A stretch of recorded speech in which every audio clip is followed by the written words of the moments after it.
Malaysia calling visa তো চালু হয়ে যাবে। দেখে নিন ১০০% বৈধ এজেন্সির তালিকা ও ডিজিটাল আবেদন প্রক্রিয়া। বড় আপডেট। আসসালামু আলাইকুম প্রিয় দর্শকবৃন্দ, আশা করি সবাই ভালো আছেন।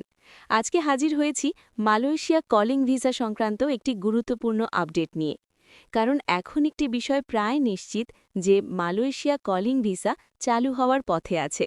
প্রক্রিয়া ডিজিটাল করা হয়েছে এবং বৈধ এজেন্সির মাধ্যমেই আবেদন করতে হবে। আজকের ভিডিওতে আমরা আলোচনা করব কেন বলা হচ্ছে ভিসা চালু হয়ে যাবে, ডিজিটাল আবেদন প্রক্রিয়া কিভাবে হবে এবং সবচেয়ে গুরুত্বপূর্ণ, বৈধ এজেন্সির তালিকা কোথায় ও কিভাবে যাচাই করবেন। ভিডিওটি শেষ পর্যন্ত দেখবেন, কারণ মাঝখানে আমি গুরুত্বপূর্ণ তালিকার জায়গা দেখিয়ে দেব। কেন বলা হচ্ছে কলিং ভিসা চালু হবেই? বন্ধুরা, সাম্প্রতিক আপডেট অনুযায়ী মালয়েশিয়া সরকার শ্রমিক নেবার প্রস্তুতি সম্পন্ন করেছে। মেডিকেল সেন্টারগুলোকে প্রস্তুত থাকতে বলা হয়েছে, ডিজিটাল আবেদন সিস্টেম চালু করা হয়েছে, এজেন্সি বাছাই প্রক্রিয়া শেষ পর্যায়ে। এইসব কিছু একসাথে কখনোই হয় না। ভিসা চালুর আগেই এগুলো করা হয়, তাই বাস্তবতা হল কলিং ভিসা চালু হওয়া এখন সময়ের ব্যাপার মাত্র। ডিজিটাল আবেদন প্রক্রিয়া এবার কিভাবে আবেদন হবে? এবার আসি সবচেয়ে গুরুত্বপূর্ণ অংশে, ডিজিটাল আবেদন প্রক্রিয়া। নতুন নিয়ম অনুযায়ী ১.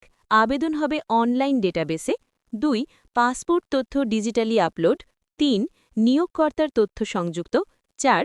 মেডিকেল ও ফিঙ্গারপ্রিন্ট ডেটা সংরক্ষণ, ৫. প্রতিটি আবেদন ট্র্যাক করা যাবে। এর মানে কি? হাতে হাতে ফাইল নয়, ভুয়া নাম ঢোকানো কঠিন, দালালের সুযোগ কম। অর্থাৎ ডিজিটাল সিস্টেমে স্বচ্ছতা বাড়বে। গুরুত্বপূর্ণ অংশ, বৈধ এজেন্সির তালিকা এখানে আপনি বসাবেন। বন্ধুরা, এখন আমি আসছি ভিডিওর সবচেয়ে গুরুত্বপূর্ণ অংশে। মালয়েশিয়া কলিং ভিসার ক্ষেত্রে শুধু বৈধ এজেন্সির মাধ্যমেই আবেদন করা যাবে। অবৈধ বা দালালের মাধ্যমে করলে ফাইল বাতিল হওয়ার ঝুঁকি থাকবে। এবার জেনে নিই মালয়েশিয়া কলিং ভিসা বৈধ এজেন্সির তালিকা। মালয়েশিয়া কলিং ভিসার জন্য বৈধ এজেন্সির তালিকা। ১. BOESL, Bangladesh overseas employment and services limited, সরকারি প্রতিষ্ঠান, licence RL000। ২. Catharsis international, licence RL ৫৪৯। ৩. KAJ Bangla employment service, licence RL ১৩৪৫। ৪. TMSS Northern recruiting agency, licence RL ১০৮৩। ৫. AJETS management and manpower consultancy, Bangladesh থেকে মালয়েশিয়ায় কর্মী নিয়োগ করে। দর্শকদের উদ্দেশ্যে সতর্কবার্তা। এই তালিকার বাইরে কাউকে টাকা দিলে, ভিসা না হলে নিজের দায়িত্বে করবেন। কিভাবে বুঝবেন এজেন্সি বৈধ না অবৈধ?